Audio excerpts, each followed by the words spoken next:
um assunto que é engraçado, porque não há o que eu procure, faça ou aconteça para achar alguém que tenha falado sobre esse assunto. Aliás, se alguém souber, por favor, me indique. Que é a questão dos relacionamentos entre educador e educando em todos os sentidos. Tá? Então aí eu estou falando no sentido afetivo, que é lidar com o afeto maternal e paternal que vem das crianças, quanto mais novas, mais. Mas não é só mais novas, não. Adolescente, 18 anos, é super comum. E se manifesta de vários jeitos. Então, quando é criança pequena, é abraço, é beijo, é sentar no colo. Para quem já deu aula para criança sabe do que eu estou falando, aquela coisa de uma paixão com vocês mesmo. E quando é adolescente, aí o negócio começa a ficar mais complicado, né? Daí quer te abraçar, daí quer ficar abraçadinho, senta do seu lado e pega na sua mão. Né? Acho que quem aqui é professor sabe que isso não é... Que esse tipo de fronteira é testado pelos alunos o tempo todo. Não estou dizendo que em todos os ambientes acontece isso, nem que é uma coisa super comum, mas acontece, né? E quanto mais, vamos dizer, erotizada for a turma, o que é muito variado, né? Tem turmas que são altamente erotizadas e turmas que nem falam de sexo.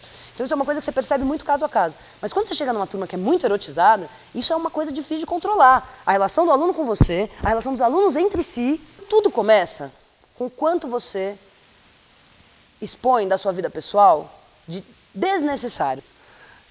Agora, quando a gente fala em educação audiovisual, ou em alguns tipos de professores de cinema que são inspirados, apaixonados e tal, a gente está falando de uma fronteira que já em idade já é muito diferente. Né? Eu tive muita aula com professores que eram 30 anos mais velhos que eu, 40 anos mais velhos que eu. Hoje eu costumo dar aulas para pessoas mais velhas que eu, para pessoas da minha idade. Quando eu era novinha e comecei a dar aula, eu tinha 19 e os nossos alunos tinham 14. Eu tinha 5 anos de diferença para eles. Hoje, vocês, do Cinetela, vocês dão aula para alunos da mesma idade, ou às vezes um pouquinho mais velhos, de fronteira. Então a gente está falando de uma quase coeducação ali, né? Dessa tal da educação entre iguais, de uma educação em que eu te dou o que eu tenho, você me dá o que eu tenho e a gente faz uma troca. Do ponto de vista, por exemplo, do Cinetela, que é esse projeto que vários educadores estão aqui hoje, esse foi um projeto que quando a gente bolou, quer dizer, o formato, a ideia de como ministrar essas aulas, qual foi a ideia? Esse é um projeto em que os educadores eram aprendizes, hoje já são praticamente profissionais, mas já faz 3 anos que eles estão com a gente. Mas quando eles entraram, eles fizeram uma oficina parecida com essa, que durou 2 dias, era um sábado e um domingo. E a partir dessa oficina, eles começaram a dar aula nas oficinas do Cinetela. E na prática, qual que era a nossa ideia? Em primeiro lugar, eles têm uma idade próxima, isso pode ser muito bacana. Mais até do que eu, que tinha 30 e os alunos vão ter 20, eles tinham 22 e os alunos tinham 21. E eu pensava, putz, isso pode ser uma brincadeira muito interessante, porque quando pessoas da mesma idade dialogam, deixa de parecer professor e aluno e passa a parecer companheiros descobrindo conhecimento junto, mais do que uma informação que é doada ali. Isso era uma das ideias. Claro que tinha muitos outros motivos em trazer eles como jovens, como a ideia de multiplicar esse conhecimento, de modo que essa oficina fosse ministrada por jovens de diferentes regiões da cidade, que um dia eles vão sair do projeto fatalmente e voltar ou ir para outros lugares e multiplicar esses saberes como educadores. Então, a ideia também passava por aí. Mas passava muito também por essa questão da horizontalidade, de discutir essa questão da idade. E quando você começa a ter essa relação um pouco mais horizontal, e aí eu digo no caso deles, mas vale para mim também, que dou aula para pessoas da mesma idade, e acho que vale meio que para todo mundo quando a diferença de idade não é muito grande, que os limites vão ficando mais tênues, né? Então, por exemplo, antes, para você se apaixonar por um professor, existia diferença de idade que dava um charme, né? Você tinha 15, o professor tinha 40, e tinha aquela coisa lolita e tal.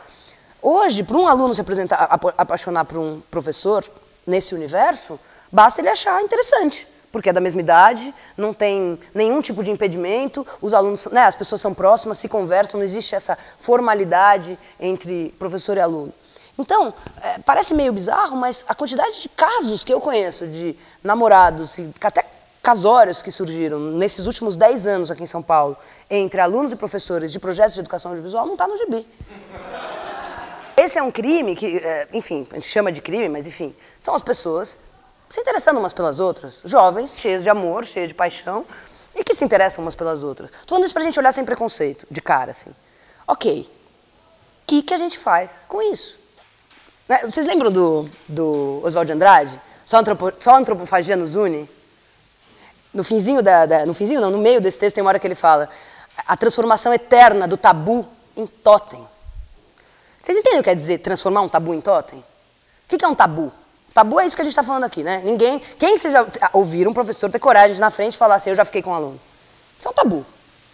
que eu estou fazendo ao fazer isso? Eu estou transformando esse tabu num totem. Eu estou botando ele aqui no meio da sala e falando, vamos olhar para ele, ó. Tum! Pessoas podem ficar juntas. O que não pode é professor ficar com o aluno. Entendeu o que eu quero dizer? Significa que se você se apaixonou por um aluno, ou o aluno se apaixonou por você, e ele é o amor da sua vida, e você já sentiu isso, ou você está afim de namorar e não sei o quê, se dentro da sala de aula isso não está acontecendo, nem durante um processo educativo, depois, você na sua casa, ele na casa dele, na vida pessoal de cada um, é de cada um. O que não pode acontecer é misturar as coisas. É dizer, existir esse tipo de situação dentro ou durante um processo educativo.